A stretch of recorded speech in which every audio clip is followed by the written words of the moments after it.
Hola amigos, bienvenidos a Marcas y Mercados. Hoy día vamos a conversar con Joaquín Brecha. Joaquín es el director general de ESOMAR. Y ustedes se preguntarán, ¿qué es ESOMAR?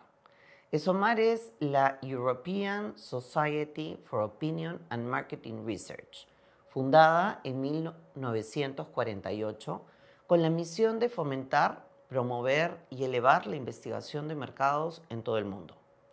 En ese mismo año, cuando se crea el primer código de prácticas de marketing e investigación social. En la actualidad es una organización mundial con cerca de más de 5.000 miembros pertenecientes a más de 100 países, que regulariza y permite mejores investigaciones de los mercados, de los consumidores, así como también de las sociedades. En 1977, ESOMAR, junto a la Cámara de Comercio Internacional, publican un código de prácticas de marketing e investigación social, internacional y único. Es el código ICC-ESOMAR. Las tres palabras claves para la misión de ESOMAR son fomentar, promover y elevar. Joaquín es el director general de ESOMAR desde el 2023. Anteriormente fue presidente del Consejo en el 2019 al 2020, del cual fue miembro desde el 2015. Durante 13 años, Joaquín expandió NetQuest a nivel internacional. Anteriormente, fue director de marketing y compras de la filial de supermercados Auchan en España, director de retail de TNS, actualmente Kantar, en España. Es ponente habitual en conferencias del sector de la investigación de mercados e insights en Europa, Asia y el Reino Unido, así como Tech Talker en Inglaterra en el 2017. En agosto del 2022, creó y curó el podcast People, Data and Insights para el mercado de habla hispana. Hoy nos acompaña para contarnos cuáles son los retos más grandes que encuentra actualmente en la industria. Gracias, Joaquín, por estar acá. Como hemos venido conversando, cuéntame cómo ves, cuáles son los retos que enfrenta la industria de la investigación de mercados actualmente. Bueno, ante todo, muchísimas gracias por invitarme. Es un placer estar aquí, estar en Lima y estar con vosotros. Mira, el gran reto constante que tenemos nosotros y el conjunto de las industrias es mantenernos relevantes. Esta sería diría, la gran respuesta.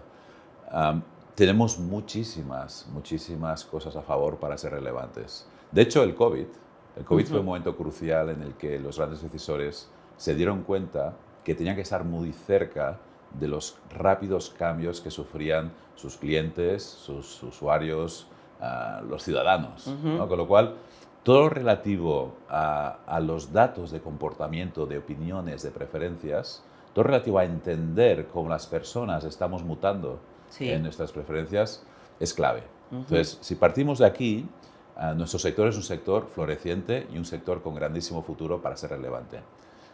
Lo que está pasando es que hay muchas maneras de acceder a datos. Entonces, uno de los grandes retos es poder asegurar que los datos que se manejan, que las historias que se basen en aquellos datos, es sobre datos robustos, fiables, de buenas bases, de buenas fuentes. Y ahí es donde nosotros tenemos el gran reto de que esta proliferación de datos que ahora mismo el mundo digital está aportando sea bien interpretado y bien recogido. Así es. Este es uno. Tenemos otros retos. Tenemos el reto, por ejemplo, de atraer a la juventud a nuestra industria. O sea, nuestra industria es poco conocida en general. De acuerdo. Y lo interesante es que cuando las personas la conocen y la comprenden, les encanta. Les encanta porque cuando les decimos lo que nosotros hacemos sirve para mejorar la sociedad, sirve para mejorar tu experiencia como usuario con un servicio, con un producto. Sirve para que las empresas puedan hacer un diseño mejor de un producto para que sea más útil para ti.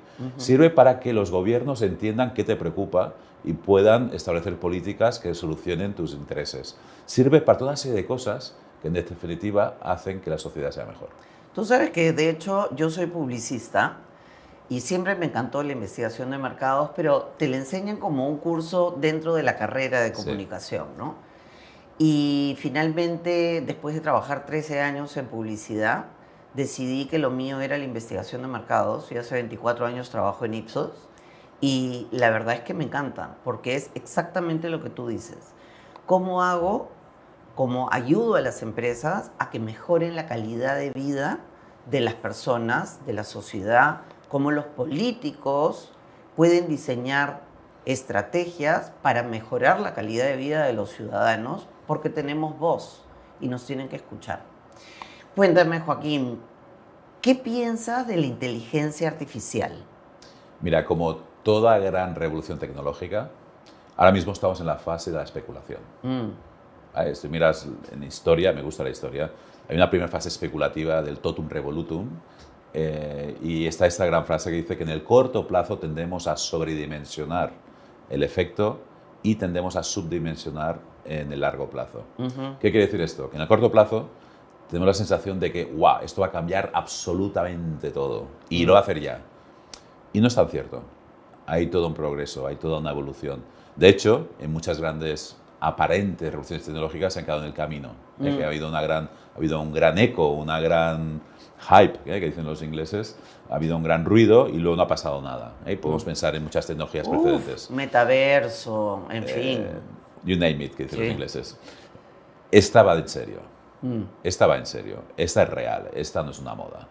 Lo que pasa que ahora mismo, como decías, en la fase especulativa, ha habido una cantidad de dinero invertida increíble. O sea, ahora mismo estamos en esta fase del capitalismo salvaje especulativo, de grandes expectativas y habrá grandes retornos, pero los mercados nos están acompañando a nivel financiero. Es decir, no se está viendo que las empresas incrementen la productividad de una manera proporcional a las inversiones que están habiendo. ¿Por qué? Porque esto tiene que ir aterrizando. Tiene que ir aterrizando y aterrizando bien y que se vaya acomodando a las necesidades reales de las compañías. Que nos vengan diciendo que la inteligencia artificial sirve para que tu hijo o tu amigo haga vídeos de gatitos tocando la guitarra. Ese no es el objetivo de la inteligencia artificial. No. Estamos de acuerdo. Con lo cual, inteligencia artificial está para quedarse, es una revolución y tiene que ser considerada como una herramienta que nos permita a las personas superar las capacidades actuales que tenemos como humanos, que nos ayude a ser mejores profesionales, que nos ayude a llegar allá donde nosotros con nuestra inteligencia limitada no llegamos y tengamos este asistente. Exacto. Pero que sea un asistente. Me gusta decir que la tecnología no es neutral. La tecnología no es neutral. O sea, nos han vendido la tecnología como neutral y no lo es. La tecnología obedece a los intereses de sus creadores y tiene sus sesgos, tiene sus intereses, tiene su propia agenda y tenemos que ser conscientes de ello. Y por otro lado, la tecnología no es el fin, la tecnología es el medio. Porque un bolígrafo es tecnología, un vaso es tecnología. ¿Para qué sirve? Pues para que tengamos una mejor vida, tengamos una vida más cómoda. Pues la inteligencia artificial es lo mismo, nos tiene que catapultar nuestras propias capacidades. Y el gran riesgo que tenemos es que nos olvidemos de cuáles son nuestras capacidades porque las externalizamos en este ente externo y dejamos que ella decida por nosotros. Así es. Y esto es lo que no podemos permitir. Sí, a mí me preocupa un poco por esta sobreventa de la inteligencia artificial. El año pasado en Cannes de lo único que se habló fue de la inteligencia artificial. Este año Cannes habló de cómo potenciar y por qué no utilizarla en favor nuestro como una herramienta que nos va a ayudar a ser más eficientes en nuestro trabajo. Y sobre todo me gustó lo que dijo Deepak Chopra, que dijo, oye, es como tener a 100 gurús a tu lado y no utilizarlos, ¿no? Entonces, pero nosotros seguimos trabajando para personas y seguimos haciendo investigación de personas. Y nos hemos dado cuenta a lo largo de todo este tiempo, en la pandemia, y cómo vienen cambiando estos hábitos, que es lo más difícil en cambiar, porque ya sabemos que nuestro cerebro es ocioso por definición. Y por eso es que diseñamos nosotros mismos hábitos de limpieza, hábitos de consumo, hábitos de diferentes cosas, y cambiarlo es muy difícil. De ahí es donde la pandemia nos reta y nos da la oportunidad de poder acercar de una mejor manera a las marcas, a las personas, ¿no? Introduciéndolos en estos nuevos espacios que se generan. Yo creo que la inteligencia artificial viene para ayudarnos, como tú dices, pero también hay que tenerle su tiempo, porque también hay que regularla, ¿no? Y por ahí viene el tema también, o sea, hasta qué punto lo que vamos a ver es inteligencia artificial y es real, ¿no? Yo creo que todavía Sí. es un inicio. Sí, aquí estás abriendo un grandísimo tema. Antes de entrar en esto, me gustaría comentar un par de cosas Sí. que ayer comenté, ¿no? Fíjate, pensemos un poco, en los últimos 15 años. Hemos externalizado el conocimiento. Ahora la gente no sabe cosas, ahora la gente consulta en Internet si quiere saber algo. Hemos externalizado la memoria. ¿Cuánta gente se sabe el número de teléfono de su pareja? O de sus hijos, o de sus padres. Hemos externalizado la capacidad de cálculo. Tenemos calculadoras y tenemos el teléfono para calcular. Hemos externalizado la capacidad de orientación. Ahora mismo, ¿cuánta gente sabe orientarse en una ciudad? Yo me he movido mucho por el mundo y antes de Google Maps llegaba a los sitios, ya fuera por los mapas que había en los Sí. metros, en los autobuses o el mapa que llevaba, llegaba a los sitios. Ahora, sin Google Maps, ¿qué hacemos? Hemos externalizado muchas capacidades cognitivas, mucho de lo que hemos trabajado durante muchos años y en muy poco lapso de tiempo. ¿Queremos externalizar también la creatividad? ¿Queremos externalizar todavía más? Sí. ¿O se trata de, vale, sabemos que tenemos herramientas que nos multiplican, pero hay que multiplicar algo por cero es cero? De Entonces, acuerdo. tenemos que multiplicar con algo que tengamos interiorizado fuerte, que tengamos criterio y que sepamos discernir que la respuesta que nos está dando la inteligencia artificial es correcta, tiene sentido. Porque si no tenemos criterio, si no tenemos un conocimiento de base, cualquier respuesta es válida. Así y no es es. cierto.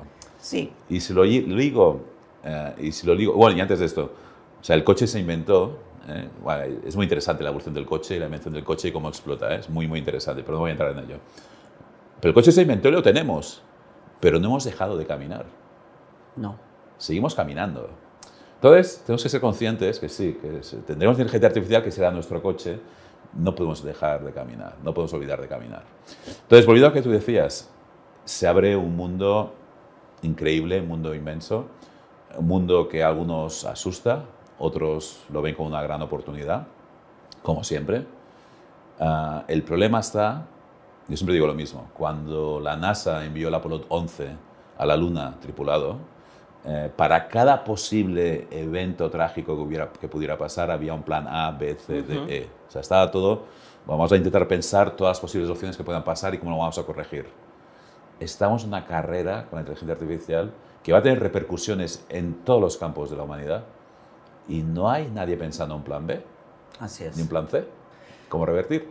Entonces, ahora está en los gobiernos entrando de manera urgente a legalizar y a poner estructura legal.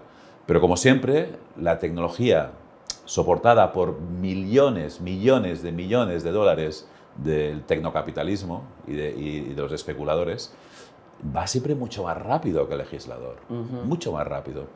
Con lo cual estaremos en esta carrera de decir, bueno, esto avanza, qué efectos tiene, cómo corregimos, ¿no? Entonces, y luego, para más complicación, tenemos pues una guerra sumergida entre los grandes polos económicos, ¿no? Entre sí. Estados Unidos, China, en medio Europa, intentando proteger al ciudadano. Pero claro, esto es quien no corre, vuela, ¿no? Es cada que uno va rápido. Entonces, tenemos ahí un gran reto como sociedad. Sí. ¿Y cómo ves la evolución de la investigación de mercados en América Latina? ¿Cómo sientes que hacia dónde está yendo? Porque ahora tenemos, como tú decías en antes, ¿no? Big Data, tenemos datos de todas partes y yo creo que los clientes tienen que aprender a discernir qué y cómo ha sido tomada esa información. Los estudios probabilísticos siguen siendo sumamente importantes para determinadas cosas, otras cosas las podemos hacer online. ¿Cómo ves hacia dónde va la investigación en América Latina? Mira, yo vengo a América Latina en el mundo de la investigación de mercados desde hace más de 10 años y la aprecio muchísimo y la conozco bastante. Con lo cual, no sé si estoy sesgado para contestar porque la aprecio tanto, pero la veo bien en varios sentidos. Y siempre digo lo mismo. ESOMAR organizamos cada año el Congreso Latinoamericano en uno de los países de la región. Sí. El 2025 estoy súper contento de poder decir que será aquí en Lima. ¡Qué bueno! En abril venimos a Perú y organizamos la conferencia regional de SOMAR. Una conferencia regional que no solamente atrae a los profesionales latinoamericanos, sino a todos aquellos profesionales del mundo interesados en Latinoamérica. O sea, gente de Europa, de Asia, de Estados Unidos, vienen a esta conferencia. Muy interesante. Y siempre digo lo mismo en la clausura. Las presentaciones de casos que he visto aquí son totalmente equiparables a cualquier otra parte del mundo a las que voy. Estados Unidos, Europa, Asia. O sea, veo casos que podrían ser perfectamente transportables a estos. Y además con una ventaja que viene de una cosa que es negativa, que es la falta de recursos o incluso la falta de estabilidad en muchos países latinoamericanos. Exacto. Entonces, el researcher americano ha desarrollado una creatividad, ha desarrollado una capacidad para hacer mucho con poco, que para mí es la envidia de otras partes del mundo. Y de hecho, yo también tenía un podcast, ahora no he podido seguir, pero tenía un podcast y hablaba con muchos responsables de América Latina, de marcas, de grandes marcas. Y muchos de ellos me decían que durante el COVID, incluso después, durante el periodo de la hiperinflación, la inflación que tenemos en Europa y en Estados Unidos, no conocida durante mucho tiempo, o sea, inflaciones del 10, 12, 14, pues los profesionales latinoamericanos eran el referente de los grandes grupos, porque durante el COVID, pues era algo totalmente inesperado, totalmente una situación tan distinta y tan disruptiva que los profesionales americanos, europeos, no estaban acostumbrados a este tipo de cosas. Mientras que en algunos países latinoamericanos pues tenéis sucesos que os ha pasado, tener que reinventaros de manera muy rápida. Pues los profesionales latinoamericanos referentes en estos dos grandes momentos. Es decir, oye, mira, esta gente sabe lo que hay que hacer, son rápidos, son ágiles y encima con pocos recursos pueden aportarte un cambio estructural en la manera que tienes para medir o conocer cómo está evolucionando el consumidor. O sea, en ese sentido, se siente muy bien. Falta de recursos, lógicamente, es un problema, pero en ese sentido, la capacitación de la profesión en Latinoamérica es muy buena. Qué bueno. Bueno, Joaquín, te agradezco horrores haber venido. Te comprometo a que vuelvas a venir al programa. Si el congreso es en abril, cuenta con nosotros para todo lo que necesites. Encantada de haberte conocido. Me encantó la charla de ayer. Y esperamos, amigos, verlos en el próximo programa.